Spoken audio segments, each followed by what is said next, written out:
Service après-vente des investissements, bonjour. Sí, el fútbol de la más importante del pueblo. Sí, el bitcoin. Ya. Sí, ¿me por qué? Ah, por el títulos. Porque te soy. Porque me soy. Sí, y también la mejor del pueblo. Ça, so, sí. El supuesto que sí. Yes, ok, on fait ça. Ils ont adopté le bitcoin au Salvador. Service après-vente des investissements, bonjour.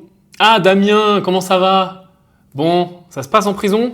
Bon, et je voulais te dire là, la gifle. Bon, pas mal, par contre, il faut engager un peu plus. Et le slogan. Oh, mais le slogan, Damien. Mon joie Saint-Denis, ah bah la Macronie. Ouais, on se croirait à la fête foraine, là. On se croirait en CM2, carrément. Ah non, c'est toi qui dis qui est, super miroir qui renvoie tout. Fais-moi un effort, je sais pas. Mets-moi un peu de marketing, un peu de verve, un peu de... à l'époque des chevaliers, on faisait ça mieux, hein. Je veux dire, ah, Emmanuel, je vais te pourfendre de mon scalpel, tu vois, je sais pas. Et la prochaine fois aussi, tu dois engager. Là, tu m'as mis une claque avant-bras, comme ça, boum. Tu engages les hanches. Ça part des épaules et ça passe par les hanches. Ça faut que ça rentre. Et si tu veux vraiment le combo ultime, c'est hop, slicer, t'as déjà fait du tennis. Bon, bah, comme au tennis. Slicer, esquive de garde du corps, retour. Là, il se passe quelque chose, là. Là, il y a un petit peu de répondant. Bon, et ben, dans 18 mois, quand tu sors. Voilà. Allez, bonne journée. Service après-vente des investissements, bonjour. Oui, en effet, la réunion de la Banque Centrale Européenne, c'était hier, oui. Christine Lagarde, alors elle a déclaré, en termes de perspective économique, nous sommes plus optimistes qu'il y a 3 mois. Bah oui, non, je sais pas. Bah, démerde-toi avec ça. Non, moi non plus. Service après-vente des investissements, bonjour. Manu, ça va? Ouais, Brigitte aussi? Bon, cool. Bon, j'ai vu, hein. Ah ouais, bah là c'est compliqué. Hein. Enfin, je veux dire, t'es arrivé en plus, petite foule et bras souples, là, tout content, bain de foule, chemise un peu large, j'aime bien là ce nouveau style hein, que t'es en train de nous faire. Hein. Chemise un peu large, pantalon, costume, mais style un peu baggy, toujours un peu jeune. Et puis bon, bah c'est ça a dérivé quoi. Bon après, 4 mois de prison ferme, 18 mois avec sursis, vous avez été bon quand même. Hein. Et puis là, il n'y a pas eu de... Je veux dire, nous, on a des locataires qui payent pas, parfois on va au tribunal, ça prend 6 mois. Là, le mec t'a slicé, enfin même pas slicé, comment on appelle ça? C'était un petit... Il est monté à la volée carrément sur ta joue. Putain, 2 jours, hop, en prison quoi, mandat de dépôt, vous me mettez la totale, hein. Bien joué franchement. Je savais pas que la justice allait si vite dans ce pays, ça fait vraiment plaisir. Voilà, je te laisse. Tu raccroches toi ou je raccroche moi? Non, toi d'abord. La bise à Brigitte. Salut! Service après-vente des investissements, bonjour! Oui, l'Iran en effet serait en train de regarder pour légaliser le bitcoin. Ah bah, on peut dire qu'on sait pas encore s'ils iront jusqu'au bout. Si, elle passe. Si. Non? Si, elle passe. Si, elle passe. Service après-vente des investissements, bonjour. Elon, comment ça va? Bon, sortie de l'asile? Bah oui, j'ai vu, hein. Et là, franchement, bravo, hein, les tweets. Franchement, nickel. SpaceX, on va sur la Lune, on va dans l'espace, les fusées, elles pètent plus. Plus rien sur le bitcoin. Un peu Dogecoin quand même, hein. Attention Elon, tu sais que tu peux rechuter. Tu vas retourner en désintoxication. Attention avec ça. Hein. Et non, et voilà. Et je pourrais payer la désintox en Dogecoin. Non, putain Elon, c'est fini. C'est terminé. Tu laisses passer l'été. Je veux pas savoir. Eh ben va, je sais pas, va mettre des panneaux solaires sur un volcan. Fais-le dans ton coin, fais-le discret. Tu reviendras quand ça sera fini. Arrête de faire des annonces là. Tu peux pas emmener tes enfants au parc là. Comment il s'appelle le dernier? C6PO là ou je sais pas quoi là. Emmène-le à la fête foraine. Tu retournes à la Gigafactory maintenant. Et tu lâches ton téléphone. Et tu arrêtes avec Twitter. Je veux plus ton... Oh. Tiens, vous ici, faisons un petit samedi coffee.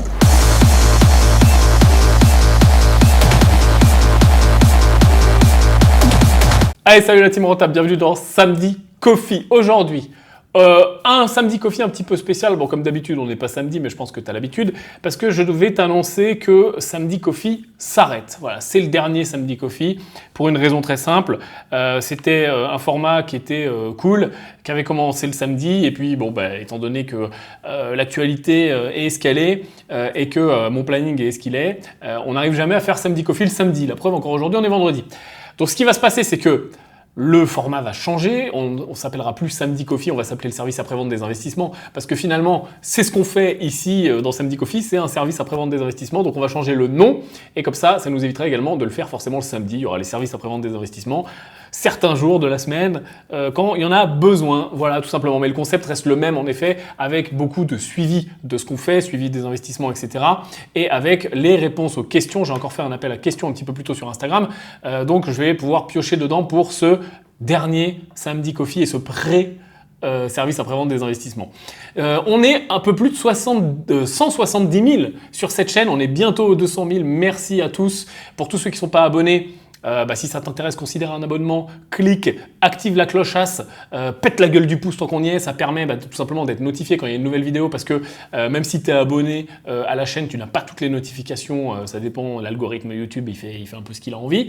Et voilà, ça coûte rien, c'est gratuit, si tu aimes ce que je fais, si tu aimes l'investissement, si tu veux aller plus loin dans ta vie et dans ta vie d'investisseur, ça fait toujours plaisir et ça aide cette chaîne et ça va nous aider pour les prochaines choses que je te prépare, les partenariats à venir, etc. D'avoir une chaîne avec un grand nombre d'abonnés, même si ça ne veut pas dire grand chose dans la vraie vie, ça veut dire en tout cas quelque chose pour les gens avec qui on veut faire des partenariats et les gens qu'on veut attirer ici pour nous permettre de nous tirer vers le haut. C'était c'était le début de cette vidéo, c'était l'instant pub. Si avec tout ça tu ne t'es pas abonné, au bout d'un moment je ne sais pas, moi je ne sais plus quoi faire, je suis perdu.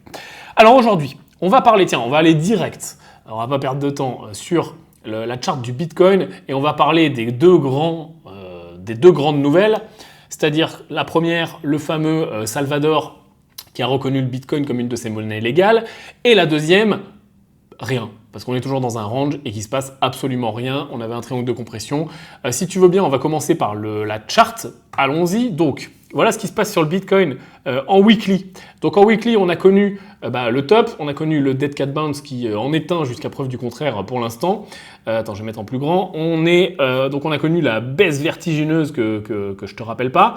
On était dans un triangle de compression qu'on voit un petit peu mieux en daily, on va passer en daily.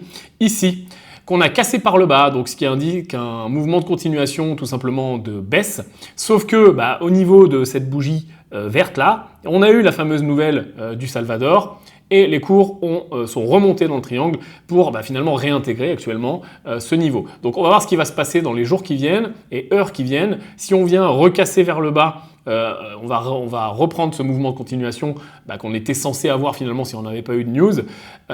Et si on vient casser par le haut, avec des volumes et surtout péter cette zone qui est toujours la même, entre 40 et 42 000, on reverra nos plans à la hausse. Toujours est-il qu'on est aussi sur un niveau assez important en daily avec la moyenne mobile 20, que je te fais clignoter là, qui est ici, donc sur laquelle on a rebondi plusieurs fois en dessous, elle est bien baissière et elle sert aussi de résistance. Et on est sur des niveaux qui sont globalement clés. On voit que dans le volume profile, on a aussi pas mal d'échanges sur ces niveaux-là. Donc si on vient casser comme cette fausse sortie, ce qui est devenu une fausse sortie par le bas, on en tirera les conséquences pour les jours et semaines qui viennent. Ensuite, on a le fameux président du Salvador qui voulait légaliser le Bitcoin et même le rendre monnaie officielle dans son pays.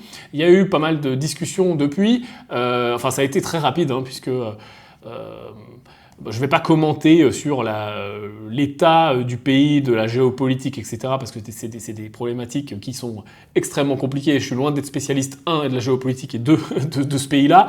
Toujours est-il que entre l'annonce de voilà ce qu'on veut faire et tout le monde a voté, on le fait, 4 jours. Bon, ok, c'est quand même très rapide. Dans une démocratie comme la France, entre quand on annonce un truc et on le fait, il se passe 6 mois, 1 an, 3 ans, 5 ans. Donc bravo en tout cas, ou peut-être bravo, je ne sais pas, bravo, ou alors c'est triste, on peut le voir des deux côtés, à eux.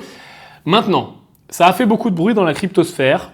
Et moi, je ne suis pas certain, je sais, je suis désolé, moi je suis toujours, c'est pas que je suis toujours le vieux con, mais là en ce moment, oui, je suis pas mal le vieux con qui à chaque fois est un peu contrariant sur tout ce qu'on dit, mais je vois pas comment, je pense que c'est une décision qui a été prise un peu rapidement, je vois pas comment, avec toutes les technologies qu'on connaît aujourd'hui, et toutes les crypto-monnaies qu'on connaît, les crypto-actifs qu'on connaît, choisir le Bitcoin est une bonne chose. À part parce qu'en effet, c'est le plus gros, le plus capitalisé, le plus connu, avec peut-être le plus d'historique. Mais je veux dire, Bitcoin, c'est lent, c'est cher, ça pollue, ce qui est qu'on le veuille ou non, passer le débat renouvelable par renouvelable, blablabla, qu'on le veuille ou non, ça pollue, c'est comme ça, sans même prendre parti. Ça consomme en tout cas beaucoup d'électricité. Et c'est un concern, c'est un point d'attention pour beaucoup d'observateurs. Moi, je m'en fous, mais voilà, c'est comme ça. Donc, on a un truc lent, avec des validations de transactions qui sont lentes, cher, qui consomment beaucoup d'électricité, alors qu'on a plein de protocoles qui font beaucoup mieux, beaucoup plus vite, beaucoup moins cher et qui consomment 1 million de fois moins. Donc, je comprends très bien la philosophie de dire oui, c'est pour que les expats qui sont partis travailler ailleurs et qui renvoient de l'argent dans leur famille puissent le faire. La majorité, 60% du pays est débancarisé. Ça va permettre de bancariser les gens, même si c'est pas bancarisé, blockchainiser les gens. Donc leur donner accès finalement à un système parabancaire qui leur permettrait d'être beaucoup plus efficaces, indépendants avec leur argent. Seulement, pour ça, si on fait une analyse très rapide sans rentrer dans le détail, si ça t'intéresse que je rentre dans le détail avec une vidéo super fouillée, tu peux me le dire dans les commentaires, mais je ne me permettrai pas de rentrer dans le détail sur ce sujet sans vraiment faire énormément de recherches et demander et aller voir et interviewer éventuellement des spécialistes du pays. Parce que là, on parle d'une monnaie nationale avec tout ce que ça implique. Avant, le Salvador, enfin même encore aujourd'hui, sa monnaie nationale, aujourd'hui c'est le Bitcoin en plus, mais c'est le dollar américain. Ce qui fait qu'il y a des enjeux géopolitiques qui sont complètement immenses, qui nous dépassent. On a des enjeux également au niveau des importations, des exportations, de la balance des paiements, de l'inflation, de l'emploi. Enfin, il faut comprendre qu'une monnaie nationale agit absolument sur tout. Et si on a des banques centrales, si on a des monnaies nationales, si on a les fameux taux d'intérêt dont on a déjà parlé sur une vidéo que je te mets là, l'influence des taux d'intérêt justement sur les monnaies, la compétition des monnaies entre elles, pourquoi il y a une compétition des monnaies entre elles et pourquoi justement influer sur les taux d'intérêt entre pays par rapport, c'est un jeu d'échecs par rapport à ce que font les autres pays, permet justement de contrôler tant bien que mal toutes ces problématiques-là, inflation, emploi, exportation, importation, compétitivité, etc. Donc là, on part d'un pays qui est sous l'égide des États-Unis, donc qui n'a pas sa propre monnaie, qui n'a pas la possibilité de faire des injections monétaires, qui n'a pas la possibilité de faire des grands mouvements de taux, puisque bloqué avec du dollar US, et va se rebloquer avec une autre monnaie officielle, qui est le Bitcoin, sur lequel personne non plus n'a de possibilité de faire des modifications et d'emprise finalement. Et c'est très bien, parce que c'est le projet du Bitcoin depuis le début. Mais là, on parle d'un pays. C'est-à-dire qu'en gros, tu es le président du pays et tu dis « Ok, je vais rajouter un truc sur lequel on n'a aucune emprise, par-dessus le truc sur lequel on n'a aucune emprise, parce que je pense que c'est bien pour mon pays. Et puis en plus, je vais choisir le truc le plus lent, le plus cher, qui pollue potentiellement ou qui consomme énormément d'électricité, avec beaucoup de polémiques autour de tout ça. » Je trouve que le move, je le comprends pas en fait. Je le trouve trop rapide, je le trouve... Ou alors il y a des choses qu'on connaît pas, mais...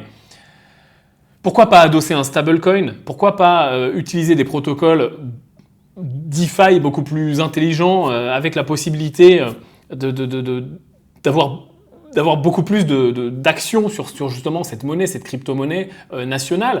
On parle de toutes les banques centrales, on en a déjà parlé dans Business en bagnole et dans les Samedi Coffee, dans plein de contenus sur cette chaîne, qui veulent lancer des CBDC, donc elles-mêmes leur propre stablecoin. Et en effet, je ne suis pas en train de cracher dans la soupe, les crypto-monnaies, les crypto-actifs, la blockchain au sens large, c'est le futur. On le sait, plus personne ne remet ça en cause. On le sait. Les mouvements qu'on vit au quotidien aujourd'hui sont des mouvements d'une technologie qui en est au début. Même si ça fait 10 ans maintenant, plus de 10 ans maintenant pour le Bitcoin, on en est quand même au début encore, parce qu'on n'a pas l'adoption massive. Donc voilà, on va voir comment ça va évoluer. Dis-moi dans les commentaires ce que tu en penses, si ça t'intéresse qu'on fasse une vidéo, mais tu sais quand je fais ce genre de vidéo chiadée, on va loin, etc. Est-ce que vraiment s'intéresser à la géopolitique du Salvador nous intéresse vraiment sur cette chaîne? Je ne sais pas. Mais moi, ce que je peux dire là, si je dois faire une conclusion avec regard investisseur pur et dur, c'est que on est sur un non-événement. C'est-à-dire que là, on se raccroche à une nouvelle qui est importante, en effet, dans la vie du Bitcoin. Je ne dis pas que c'est un non-événement pour le Bitcoin. Dans la vie du Bitcoin, c'est monstrueux, c'est un événement énorme. Par contre, dans la vie d'un investisseur, comme on est sur cette chaîne, qui investit sur plusieurs classes d'actifs et sur plusieurs cryptos, etc., et qui doit avoir ce regard extérieur, tête froide, investisseur, c'est un pet de fouf. Enfin, c'est un petit pays.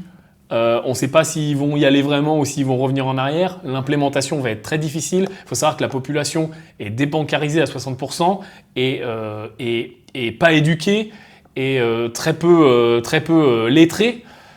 Donc je veux dire, il faut que tu apprennes Il faut que tu apprennes à des gens qui sont dans la merde. C'est un pays qui est dans la merde, le Salvador. Donc avec de la pauvreté, avec un manque d'éducation, avec des gens qui savent pas lire. Tu dois leur apprendre à utiliser le Bitcoin, quoi. Donc oui, il y a des apps qui sont en train de se mettre en place, etc. Mais je ne suis pas sûr que ça soit la solution à tous leurs maux. Voilà, je pense qu'on est sur un vrai effet d'annonce. Toujours est-il, pour l'instant, je reçois énormément de questions et je vous salue à tous. Et merci aussi, puisque ce qui fait vivre cette chaîne et plein de choses, c'est aussi la communauté. La question, c'est toujours, Yann, qu'est-ce qu'on fait, quoi? Et j'ai l'impression, et on en parlait dans Business en bagnole, juste parenthèse, je te mets ici le dernier épisode de Business en bagnole. Je te fais une parenthèse sur Business en bagnole. Je sais qu'il y a toujours un peu moins de vues sur Business en bagnole et un peu moins notamment sur YouTube, pas sur les plateformes de podcast parce que c'est spécialisé podcast, mais sur YouTube parce que il n'y a pas d'image, c'est un podcast, etc. Mais si je dois te donner un conseil, si tu veux aller de l'avant, passer au niveau supérieur, etc., écoute vraiment les Business en bagnole parce que c'est pas la même ambiance. Je vais plus loin, ou en tout cas, je n'aborde pas les choses de la même façon. C'est un petit peu plus intimiste. Je te raconte aussi des trucs que je raconte pas forcément ailleurs parce que voilà, c'est un petit peu mon format privilégié pour tout ce qui est avant-première, etc., des anecdotes, machin. Donc ça, c'était la parenthèse.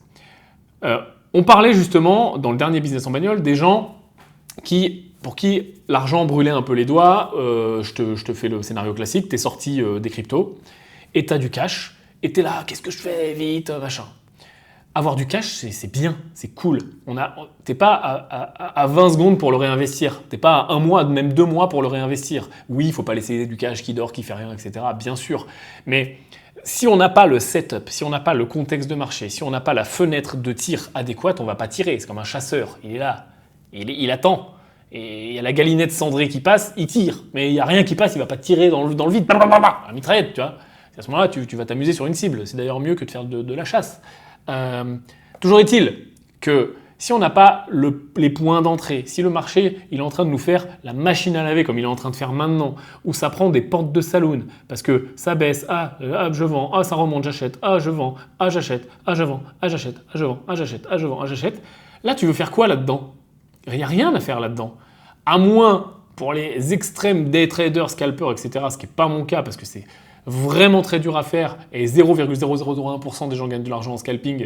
Et d'ailleurs, tous les gens qui s'y sont amusés souvent en message privé, on me dit mais Yann, c'est facile, le Bitcoin il fait tout le temps ça, il suffit d'acheter en bas, de revendre en haut, ouais vas-y essaye, tu vas voir. Et puis tu me dis une fois que tu as essayé et tu vas voir que c'est très simple en théorie mais c'est très dur en pratique parce que ces mouvements courts, volatiles, parfois peu volatiles avec des contractions journaliers sont très durs à trader. Il faut rentrer beaucoup d'émotions, il faut avoir en plus du temps libre parce qu'il faut être tout le temps devant l'écran, etc. Moi, ça ne m'intéresse pas du tout. Donc, dans une vision investisseur, on va dire de position trading, 2 semaines, 3 semaines, 1 mois, 2 mois, 3 mois, 6 mois, à investisseur long terme, pour moi, là, le setup d'entrée, on ne l'a pas. Et c'est toujours le même. Mes alertes sont toujours là. Bas du range, 29 000. Alors, avec un intermédiaire ici qui avait été trigger, donc elle n'est plus là, l'alerte, je vais la remettre parce qu'elle avait pété, mais on était remonté. Donc on va dire quelque part par là, vers les 33 000, ok, 33 000, 29 000. Ça, c'est le bas du range. Haut du range, c'est 40 000, 42 000. Voilà. Tant qu'on est là-dedans, le marché n'a aucune direction claire.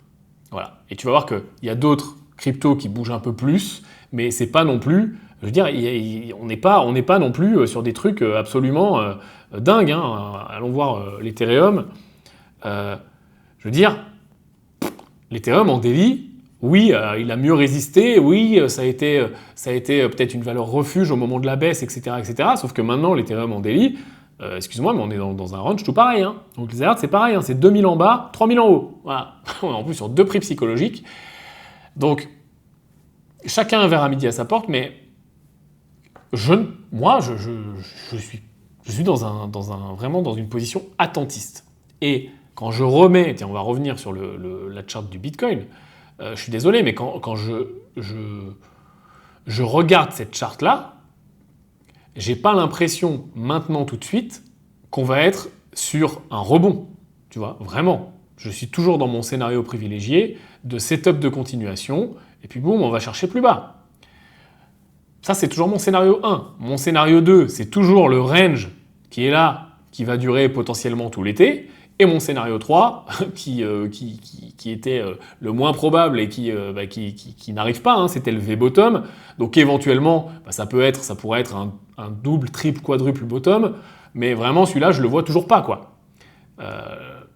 Parce que les cours, là, maintenant, tu vois, il se passe rien. C'est-à-dire que si tu es à fond crypto, en effet, tu es déformé, tu as des billets partout, et donc tu regardes tous les jours crypto, les news, les machins. Quand ça monte, tout le monde te dit ça va aux étoiles. Quand ça baisse, tout le monde te dit ça y est, c'est le bear market, etc.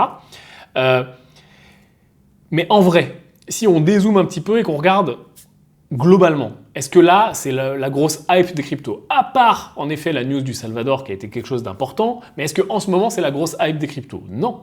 Est-ce qu'en ce moment, les volumes sont importants? Non. Est-ce qu'en ce moment, il y a des gros inflows sur les exchanges? Non. Est-ce qu'il y a beaucoup d'investisseurs qui rentrent? Non. Est-ce qu'on a beaucoup de nouvelles, de grosses entreprises qui nous disent avoir acheté, etc.? Non. Est-ce que tout le monde te parle du Bitcoin, le taxi, le coiffeur, ta grand-mère? Non. Je veux dire, là, le soufflet est vraiment retombé très fort. Et pour refaire monter ce marché-là, c'est pas du tout impossible, mais il faut remettre du momentum, il faut remettre du fuel, là, du charbon dans la machine. Il faut des grosses injections d'argent. Et là, en plus, on est dans un setup qui est, voilà, on a passé le mois de mai où on sait que les marchés financiers l'été sont plus calmes et ça va reprendre plutôt à la rentrée.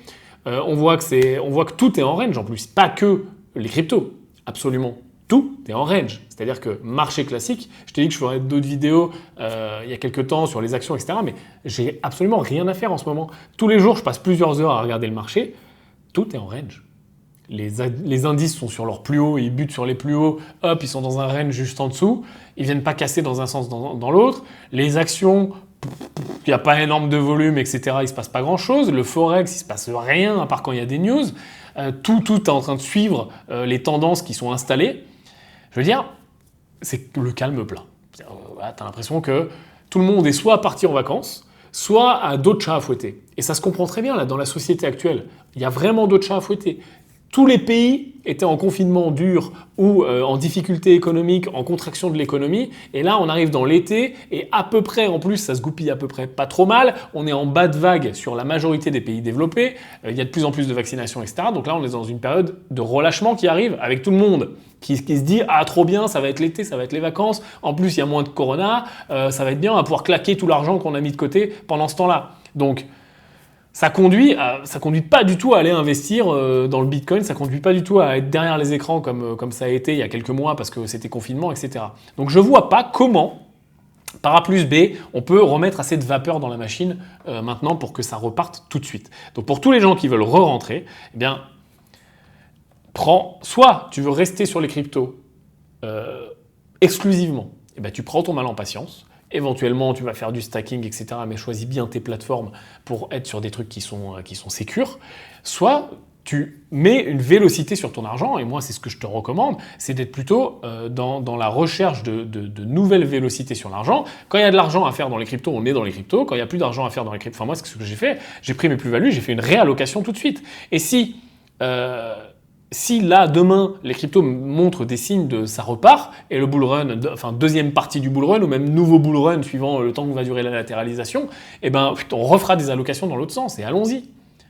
Parce que l'argent, il est quand même, il se fait quand même vachement mieux quand il y a une vélocité dessus, et quand on recrée des poches de cash, et en plus on se reforce à recréer des poches de cash, à recréer de l'argent et à réinvestir.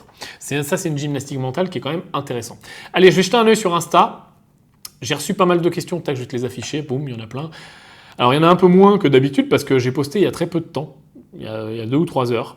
Donc c'est bien parce que ça me permettra qu'il y ait moins de bordel pour moi, parce que de toute façon, à chaque fois, j'arrive à en traiter pas beaucoup, étant donné qu'il y en a, vous êtes nombreux. Allez, j'ai une question, tiens, d'Arthur. Quel est le capital minimum recommandé pour profiter des offres de MyClubDeal ? Alors myclubdeal.com, très rapidement, on va pas y passer de plomb parce que j'en ai parlé souvent. Tu as les liens en dessous, je te le mets aussi là. C'est notre club d'investisseurs, on structure des deals sous forme de club deal, c'est-à-dire qu'il y a certains deals sur lesquels on investit qui sont gros, pour lesquels on fait appel à des investisseurs extérieurs, dans le sens où on va s'associer avec des gens, on va créer ce qu'on appelle un club deal. Donc là, typiquement, on en a 2 gros en cours dans l'immobilier, que je vais bientôt aller filmer dès que les frontières vont pouvoir réouvrir avec les États-Unis et le Canada. Et donc, c'est des investissements typiquement en private equity, dans une SPV qui va monter le projet, etc. Et puis, tu es rémunéré comme n'importe quel associé en dividende, etc. Puis à la sortie, tu as une participation au bénéfice. Maintenant, en effet, on ne peut pas faire de levier bancaire sur ces deals-là, parce qu'on est sur des deals de private equity pur et dur, et les tickets moyens sont suivant si tu veux être en direct ou pas en direct, etc. etc. Et on a aussi des licences qu'on est en train de mettre en place, notamment crowdfunding et tout, mais globalement, pour faire une généralité, à partir de 10 000 euros en cash, tu vas pouvoir rentrer d'une façon ou d'une autre parce que si tu n'as pas le ticket minimum pour le deal en question, il y a moyen de se syndiquer et de regrouper plusieurs investisseurs, etc., etc. Donc, on va dire que grande louche, à partir de 10 000 euros, c'est possible de rentrer dans certains des deals de My Club Deal. Comment ça fonctionne quand tu cliques sur le lien que je t'ai montré tout à l'heure? Tu t'inscris, tu as un questionnaire pour connaître ton profil investisseur. On va te contacter justement pour vérifier que ton profil investisseur il est OK, hein, parce que vraiment My Club Deal, c'est du club deal, donc on s'associe ensemble. Donc il y a un screening qui est fait. On te contacte, on vérifie que tu es quelqu'un de sérieux, voilà, que les informations sont bonnes.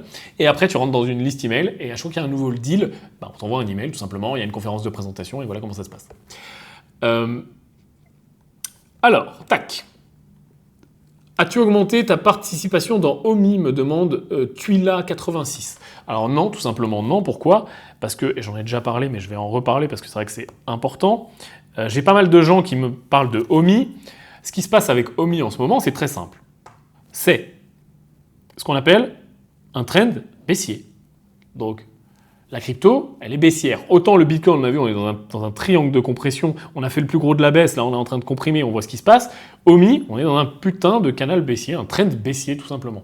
Donc pourquoi recharger dans un marché baissier? C'est bête. On recharge dans un marché qui latéralise. Et notamment, on l'a vu maintes fois avant, ou en tout cas en début de bull run, je te renvoie aux vidéos qu'on faisait ensemble sur cette chaîne, où on était encore dans la latéralisation pour plein de cryptos, notamment le portefeuille mal aimé que je te rappelle, et on attendait que ça pète et que ça parte parabolique. C'est là qu'on achète. Soit quand ça latéralise, soit quand on a des confirmations de retournement ou de pétage de plus haut, quoi. On n'achète pas un marché baissier. Parce que là, on va se dire, je moyenne à la baisse, je me recharge, c'est les soldes, je déteste ça. C'est les soldes, je me recharge, trop bien, ça va remonter. Sauf que là, tu es en train d'acheter un marché baissier. Donc, tu moyennes à la baisse. C'est très moyen de faire ça. Ça s'entend sur un portefeuille très, très, très, très long terme, si tu es là pour 10 ans, etc., parce que tu le fais sur la totalité de ton portefeuille. Par contre, ça ne s'entend pas en mode stock picking ou la crypto picking. J'achète du OMI parce que j'y crois à court terme, machin, position trading. Non, là, tu es en train d'acheter un marché baissier, c'est bête. Donc, si tu es là pour 10 ans et que tu recharges along the way, pourquoi pas, mais bon, ouais, ok, bon, d'accord. Mais par contre, si tu es là en mode crypto court terme ou moyen terme, on va dire là, sur ce bull run, quoi, non. Pourquoi? Attends qu'on ait trouvé un bottom, un vrai bottom avec une vraie latéralisation où les cours vont être dans un range, là, dans une boîte. Et là, éventuellement, c'est le moment de se charger. C'est aussi, tu peux ajouter quand ça pète, quoi, au moment des breakouts. C'est exactement ce qu'on a fait sur le portefeuille mal aimé, où tout le monde se foutait de notre gueule et on a fait 400% ou je ne sais plus combien de pourcents sur ce portefeuille. Parce que, tout simplement, quand tout un marché est en bulle, les actifs suivent, quoi. Sauf que là, maintenant, tout le marché est soit baissier, soit il latéralise. Donc, pourquoi tu veux acheter? Donc, j'achète pas de OMI.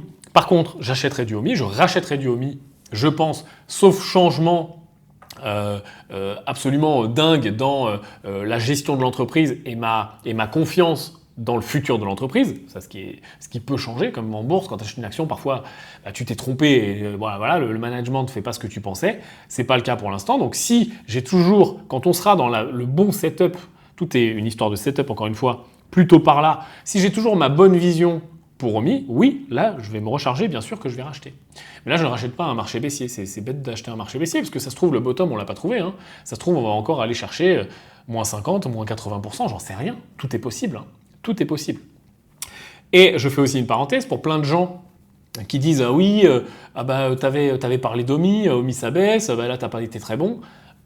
Les gars, je suis pas l'oracle de l'investissement. Parfois on a raison, parfois on a tort. Globalement, quand on est un investisseur moyen, c'est 50-50. Quand on est un bon investisseur, c'est 60-70-30, 60-40, 70-30, mais pas plus que ça, hein. Donc il y a plein de fois où oui, on se trompe.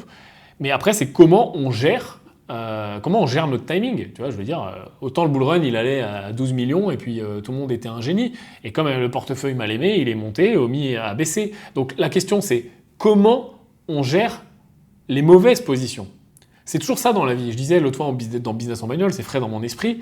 Ce qui fait que tu es bon dans la vie, c'est comment tu gères les échecs. Pas quand tout va bien. Ce qui fait que tu as un bon investisseur, ce qui fait que tu as un bon entrepreneur, c'est pas comment tu gères quand tout va bien, c'est comment tu gères quand c'est dur, comment tu gères quand tu as des échecs. Mais là, c'est la même chose avec l'investissement. Ce qui est dur, c'est pas comment tu gères quand tout est en train de mooner to the moon, rocket party. C'est comment tu gères quand ça descend ou quand ça latéralise. Et ça, c'est très simple. Il y a un moyen de gérer très simple. Ça s'appelle l'allocation. Ça s'appelle la gestion du risque. Et autant quelqu'un qui met 100% dans Omi, parce qu'on parle d'Omi, et Omi fait moins, s'il achète au top, là, si tu as acheté tout en haut et où on est maintenant, je pense qu'on est à moins 80. Voilà, typiquement, la définition d'un bear market, cela dit en passant. Donc quelqu'un qui a mis 100% de son portefeuille et qui fait un moins 80, ah non, là, ça fait vraiment pas plaisir. Là, ça fait vraiment très très mal au cul. Par contre, quelqu'un qui a mis, je sais pas moi, une ligne normale, 5% de son portefeuille, allez, 10% de son portefeuille, ok. Et là, on fait un moins 80. Ben oui, ok. Ben toi, tu as fait un moins 8 sur ton portefeuille si tu es à 10%, ou tu as fait un moins 4 si tu es à 5%. Donc là, ça se tient beaucoup mieux, un moins 4 sur ton portefeuille, tu vois. Admettons, tu as tout vendu, sauf Omi, parce que Omi, c'est genre, c'est ton dieu. Ben tu es à moins 4%. C'est ok, tu vois. Et là, c'est complètement ok d'attendre le bon moment pour recharger. Tout est une question dans l'investissement, tout est une question de gestion du risque. Vraiment. Gestion du risque. Il y a un peu de timing, bien sûr, il y a un peu de stock picking, il y a un peu de fondamental, il y a un peu de technique, mais il y a surtout de la gestion du risque. Vraiment. Et c'est ce qui fait que tu seras à l'aise et c'est ce qui fait que tu pourras faire grossir l'argent. Allez, on continue. Comment as-tu accumulé autant de connaissances en finance? Quid certification, nous dit Valentin. Alors, Valentin, je suis principalement autodidacte, c'est-à-dire que déjà je suis passionné, donc quand tu es passionné d'un truc, c'est vachement plus simple d'apprendre. Je suis un peu taré en plus avec l'apprentissage. Je pense que j'ai je vais pas aller dire jusqu'à un don parce que je me la pèterai un petit peu, mais j'ai vraiment des facilités pour vulgariser les choses et pour expliquer les choses. Et en même temps, il y a un truc qui est vachement bien avec la vulgarisation, c'est que pour expliquer quelque chose, pour vulgariser quelque chose, tu dois l'avoir extrêmement bien compris. C'est impossible d'expliquer des choses aux gens et qu'ils le comprennent sans toi-même avoir extrêmement bien compris.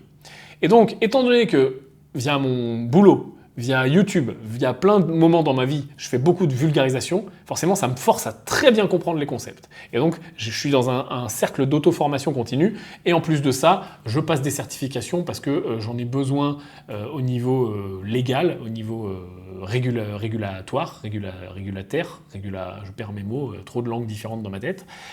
Et donc je passe des certificats. En ce moment, je suis sur une certification de gestionnaire de fortune international, très, très pompeux, International Wealth, etc. On s'en fout, mais voilà, ça me permet de continuer à me former sur des standards plus professionnels. Donc, on va dire que j'alterne entre des standards professionnels et de l'auto-formation, beaucoup de bouquins, beaucoup de passion. Et puis, je suis tous les jours sur les investissements, je suis tous les jours sur les marchés, je suis tous les jours en train de regarder tout ça, d'accompagner les gens, de money management file, etc. Et puis, aussi le fait que je sais que j'aide beaucoup de gens et que j'apporte beaucoup de choses à beaucoup de gens. Et d'ailleurs, je vous remercie de tous les témoignages. Je ne peux pas répondre à tout le monde. C'est vraiment frustrant pour moi, mais c'est ma santé mentale, sinon c'est mort. Je reçois beaucoup de témoignages de gens qui me disent « Merci Yann, tu m'as ouvert les yeux. Merci Yann, tu m'as aidé à un moment ou plus tard, ou maintenant, ou il y a 3 ans, etc. Grâce à toi, j'ai fait ci, grâce à toi. » Merci à vous. Mais il faut aussi savoir que vous m'apportez plein de choses. Parce que, étant donné que j'ai tellement de questions, tellement de témoignages, forcément, ça me force à être tout le temps en mouvement dans ma tête, avec les finances, avec les investissements, à me poser des questions. Parfois, je ne sais pas, il faut aller chercher plus loin, etc. Je te prends l'exemple de la vidéo sur le Salvador. Le Salvador, pour moi, c'est plutôt obscur. Mais si là, demain, tu me dis « Ah, on est à fond, on veut la vidéo sur le Salvador », je vais tellement creuser ce putain de pays que je vais vraiment avoir une vision beaucoup plus grande et j'aurai vraiment beaucoup appris grâce à toi. Tu vois. Donc, c'est un peu un jeu à somme positive dans les deux sens. C'est du gagnant-gagnant, tout ça. Mais vraiment, si je dois conclure et te donner quelque chose que tu peux utiliser, c'est que tu n'as pas besoin d'attendre que quelqu'un te valide que quelqu'un te dise pour être bon en finance, il faut faire tel ou tel cursus. Non. Tu prends Amazon, tu tapes book finance, t'en achètes 20. C'est aussi simple que ça. Après, tu vas avoir des questions, parce que la finance, c'est méga large. Donc tu vas te dire, attends, ouais, moi je veux savoir un peu plus sur les marchés financiers. Tu ouvres Amazon, tu tapes comprendre bourse, apprendre bourse, analyse technique, analyse fondamentale. Tu achètes 20 livres. Et puis après, si tu es intéressé par autre chose, tu dis, ah bon, bah là, j'ai compris, j'ai des bons résultats en bourse, mais je m'intéresse au private equity. Et puis moi, ce qui m'intéresse, c'est le M&A, parce que putain, je trouve ça cool, je me dis que je pourrais structurer des deals, racheter des entreprises, etc. Amazon, M&A, 20 livres, etc., etc. Et vraiment, déjà, si tu fais ça, quand tu comprends, il y a une phrase que j'adore qui dit que les vraies études, la vraie formation commence le jour où les études s'arrêtent, c'est vrai. C'est-à-dire que les études, je ne suis pas anti-études, même si moi j'en ai pas fait. Je pense que le problème des études, c'est qu'elles te donnent un spectre de connaissances tellement large et tellement diffus, pas pratico-pratique, que bon, ben voilà. Mais par contre, une fois que tu as fini, c'est à ce moment-là que vraiment tu peux laser focus sur des trucs qui t'intéressent. Tu vois, quand un cursus en finance va t'apprendre tous les domaines de la finance, et que toi tu vas sortir de tes études et si tu veux te laser focus sur par exemple le M&A, sur tu veux être banquier privé ou tu veux être trader, etc., ben, tu vas pouvoir te mettre à fond sur un domaine. Moi, c'est pas mon délire. Moi, je préfère être plus large. Moi, je suis plus en mode, si tu veux, j'ai pas envie de faire une carrière. C'est-à-dire que là, tu vois, par exemple, je pourrais embrasser une carrière, je sais pas moi, de trader et dire voilà, je veux être trader, donc tac, tac, tac. C'est pas mon délire. Ça peut l'être pour certains, et c'est pas une mauvaise chose. Moi, je suis plus sur le délire gestion de fortune au sens large et investissement au sens large. Et ce que j'aime, c'est comprendre comment tout ça s'articule pour, un, tirer mon épingle du jeu, deux, permettre aux gens de tirer leur épingle du jeu et faire grossir tout ça, etc., etc. Voilà. Parce que je préfère être un peu plus généraliste, un peu moins spécialiste, mais quand même avoir un très bel éventail. Voilà. Mais à chacun de mais n'attends pas la permission de lire un livre. N'attends pas la permission de t'inscrire sur une formation qui dure une semaine. Je veux dire, quel risque tu prends? Tu vois, n'attends pas la permission de t'inscrire à une formation à distance, ou d'aller dans un séminaire, ou d'aller sur un truc de 10 jours, je sais pas où. Pourquoi? Je veux dire, en plus, là, il y a plein de trucs qui sont CPF, mais même sans ça, je veux dire, je suis jamais déçu d'investir en moi. Jamais. Et plus je le fais, plus ça me tire vers le haut. Là, je suis en train de peut-être m'inscrire pour un espèce de mentoring, justement pour le coup, là, sur le trading avec un ancien, je pense un des meilleurs mondiaux, ex-Goldman Sachs, etc., etc., pour faire une dizaine de jours avec lui, etc., ça coûte 40 000 $. Mais je sais très bien que c'est beaucoup d'argent, mais je sais très bien que les connaissances que je vais choper là-bas valent beaucoup plus que 40 000 $. Après, chacun de mettre ses curseurs. Hein. Mais je veux dire, un livre aujourd'hui, ça coûte 20 balles, ça coûte 30 balles maximum. Même un livre très technique, ça coûte 200 balles. Les plus gros livres méga techniques pavés, ça coûte 200, 300 balles les livres les plus chers. C'est rien. C'est rien. Sauf que si tu y vas pas, si tu prends pas la décision, tu vas être toujours en mode je subis. Ah oui, mais ça, je sais pas. Ah mais oui, mais le plafond de verre. Ah mais oui, mais machin. Et ça fonctionnera pas. Donc, gros résultat, grosse implication. Il n'y a pas de baguette magique, il n'y a pas de pub pré-roll YouTube. Ça te dirait d'être entier en 4 jours et en investissant zéro grâce à l'apport en levier locatif de 158% et faire les travaux? Non. L'immobilier, ça fonctionne, bien fait, ça permet de se créer un patrimoine, mais ça demande du travail. Comme absolument tout demande du travail et de l'implication. Et l'histoire des vases, etc., tu connais. Ensuite, est-ce que les démarches pour venir bosser à Dubaï sont compliquées? Bah oui, non. Je déteste ce genre de questions. Je veux dire, putain, tape sur Google comment aller travailler à Dubaï et tu vas voir, il faut un visa, il faut soit monter une entreprise, soit être embauché. C'est à peu près comme dans tous les pays, quoi. Soit tu as une boîte, soit tu es embauché et tu es sponsorisé. Et globalement, il faut un visa. Donc, soit tu montes ta boîte. Si tu montes ta boîte, c'est très simple. C'est relativement simple. Ça coûte un peu d'argent, il y a des démarches administratives, mais je veux dire, tu montes ta boîte, donc tu n'as pas besoin de trouver quelqu'un qui te sponsorise. Soit tu es embauché, c'est ton employeur qui te sponsorise. Mais c'est relativement... ça se fait relativement bien. Mathieu, à quelle fréquence comptes-tu refaire des podcasts business en bagnole? Je pense, j'aimerais bien arriver à un par semaine, mais à chaque fois que je dis ça, ça fonctionne pas parce que ma vie est celle d'un chef d'entreprise et ça fonctionne pas. Donc, disons que si on en tient un, deux par mois, trois par mois, et qu'on arrive à avoir une bonne fréquence, ça me va. Mais c'est un concept que j'aime. Donc, tu vois, même quand je l'abandonne temporairement, là, ça faisait peut-être 6 ou 8 mois qu'il n'y avait pas eu de business en bagnole. Ah si, il y en avait eu au bureau. Mais en bagnole, ça devait faire peut-être même 1 an et demi. Bon, j'y reviens, tu vois, parce que j'aime bien ce concept. Donc, voilà. Anton, top le podcast, dispo sur toutes les plateformes. Ouais, je fais une parenthèse, hein, le business en bagnole, il est dispo partout. Hein. Tu tapes business en bagnole, 10 heures, machin, un truc. En dessous, là, en dessous des vidéos YouTube, tu as aussi tous les liens. Tu as même le flux RSS si tu as un lecteur RSS spécial podcast. Tu as un mini-site aussi si tu n'as pas. Enfin bref, il est partout, il est même sur YouTube. Donc voilà. YouTube, c'est bien aussi. Est-ce que tu habites aux UAE parce qu'il n'y a pas de taxe sur les gains?